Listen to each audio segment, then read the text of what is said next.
اس طرح فرنٹ پہ آ کے یا فیس پہ آ کے جواب نہیں دیتے، وہ آپ کو کسی نہ کسی سائنس کے تھرو جواب دیتے ہیں. تو کچھ سائنس جنات ان کو دیے، اور پھر ان کے پاس بک تھی، تو وہ بک پہ جب انہوں نے سائنس سرچ کیے تو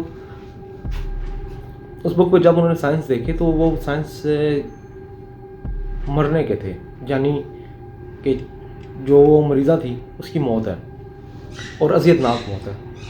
خیر ایسے ہی چلتا رہا کچھ دن، وہ علاج جاری رکھتے تھے. یہاں سے ان کے ہسبینڈ جو صاحب علم تھے وہ اپنا روحانی علاج جاری رکھے ہوئے تھے. اچھا اچانک سے نا ایک دن انہوں نے کہا کہ آپ کے گھر کا جو بیک پہ ایک واش روم ہے، تو مجھے ڈاؤٹ ہے کہ وہاں پہ کچھ چیزیں دفن ہیں. تو انہوں نے کہا ٹھیک ہے آپ دیکھ لیتے ہیں.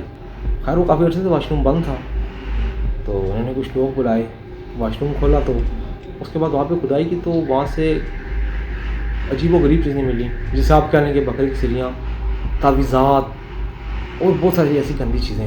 یہ حیران ہو گئے اور پریشان ہو گئے کہ یہ ہمارے باتھ روم میں ڈالی کس نے، جبکہ یہ بند رہتا ہے ہمیشہ، اور ایک عرصہ ہو گیا سے بند ہوئے، ہم لوگ اسے یوز بھی نہیں کرتے، نہ کوئی یہاں ہے گیا، نہ اس کا تالا ٹوٹا ہوا ہے. انہوں نے کہا کہ یہ کام جو ہے شیطانی جنات کا ہوتا ہے، اکثر وہ ایسے کام کر دیتے ہیں کہ جو ہماری عقل و سمجھ میں نہیں آتے. اچھا جیسے انہوں نے وہ تعویذ کھولنا تو انہوں نے دیکھا کہ ان تعویذات پر تو ان کی وائف کا نام تھا.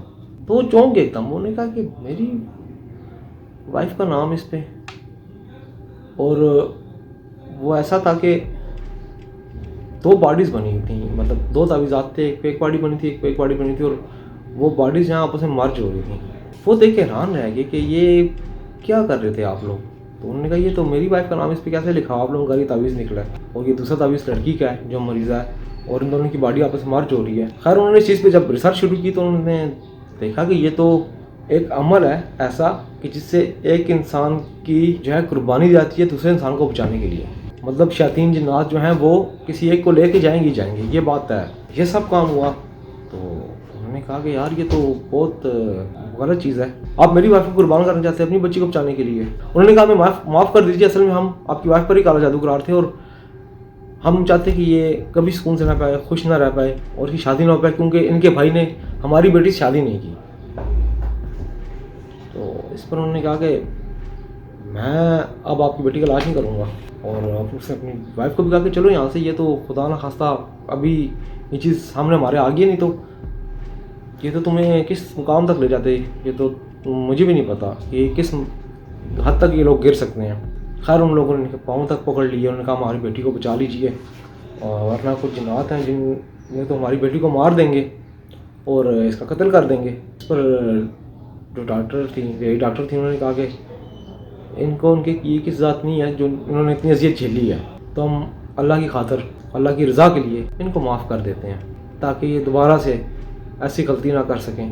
خیر اس لڑکی کا علاج ہوا اور وہ ٹھیک ہوگی، اور اس پر اس لڑکی نے اپنی ماں اور اپنی جو بہن تھی اس کو بھی بہت باتیں سنائی. انہوں نے کہا کہ آپ نے کسی کے لیے گڈھا کھودا تھا اور گڈھے میں آپ کی اپنی اولاد گر گئی.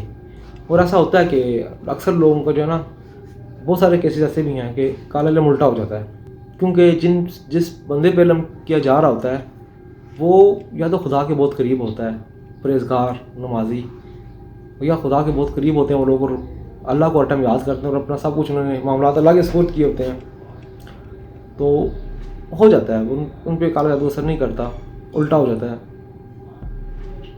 اور یہ شاید اللہ کی قدرت ہے کہ آپ کسی کے لیے گڑھا کھودیں گے تو آپ اس میں کبھی نہ کبھی خود لازمی گریں گے، کیونکہ مولا علیہ السلام کا ایک قول ہے کہ دھوکہ ایک ایسی چیز ہے کہ جو آپ کسی کو دو گے نا تو وہ گھوم پھر کے ہمیشہ آپ کے پاس واپس آئے گا. ہمارے خیر معاشرے میں تو چیزیں بہت عام ہیں. یہاں دیواریں کالی ہو چکی ہیں بنگالیوں کے نمبروں سے. نہیں کرنا چاہیے سب انسان کو، اس دنیا میں بھی اذیت اور آخرت میں تو اللہ معاف کرے تو استغفار بہت ہی گندا عذاب. یہ تھی ہماری آج کی کہانی. امید آپ لوگوں کو پسند آئی ہوگی، اور لائک کیجئے، شیئر کیجئے، اور چینل کو سبسکرائب کرنا مت بھولیے گا.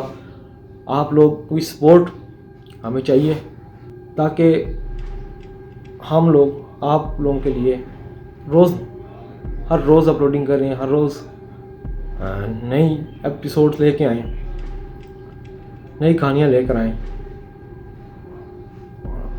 دعا میں یاد رکھیے گا. اللہ حافظ.